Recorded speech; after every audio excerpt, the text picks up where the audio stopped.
Good morning, everyone. Welcome back. You can see we're in a different format today. I think there's still more seats, around the table. So we, like as many people to be around the table as can be. Those of you who are sitting on the outside, feel free to find a place and join us. I want to welcome you to day two. Our crowd is smaller today. As many of you probably suspect, some people who live farther up the East Coast decided to flee before Snowmageddon closed all the airports. So our crew is somewhat smaller. We did actually get some feedback and comments from some of the people who had to leave that we'll try to bring into the discussion. I also want to, I don't need to introduce him, but Mark McClellan, my co-chair in this, is here today, so I'll let him greet everyone. Great, it's terrific to be here with you. Some people left with the storm, I came in with it, and it seems like you all had a really good discussion yesterday on a wide-ranging set of topics pertaining to the appropriate use of real-world evidence. I'm going to be able to, one advantage of not being here yesterday is I can hopefully provide a little bit of perspective with fresh eyes and make sure that we're staying focused on the very practical issues involved here, that there are a lot of important unresolved, unanswered questions about evidence and how it can best be used to guide important decisions, including important decisions related to FDA labeling and other regulatory issues.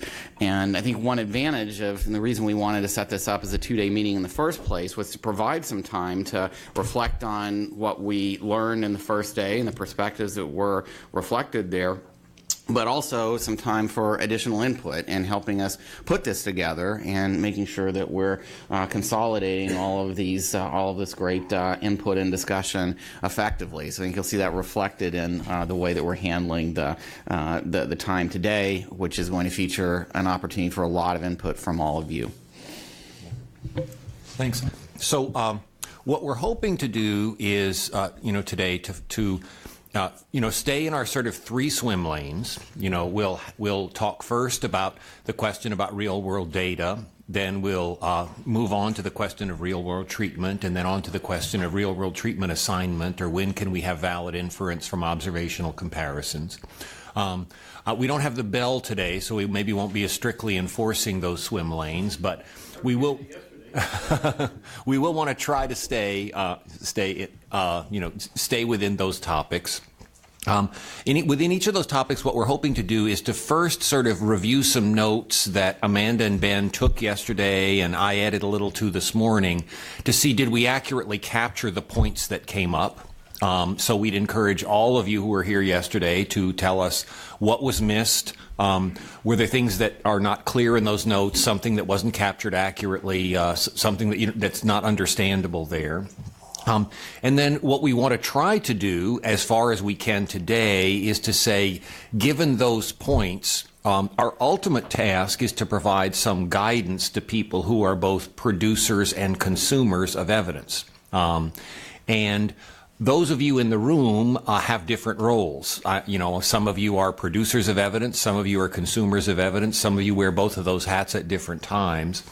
What we'd ask you to do, especially, is to think about not only sort of your tribe, your role, the people you but also the people like you, and say, what do people like me need? If I am someone who is a producer of evidence and I'm trying to produce evidence that's credible and that people want, how could guidance come out of this that would help me in my future work?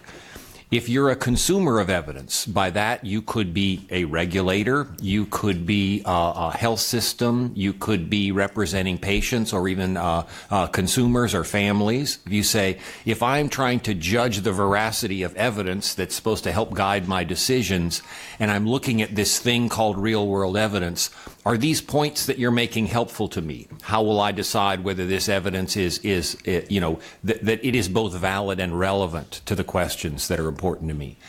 So once again, we'll ask you, to identify yourself when you make comments. We want to encourage, everyone to make comments, but please do identify yourself.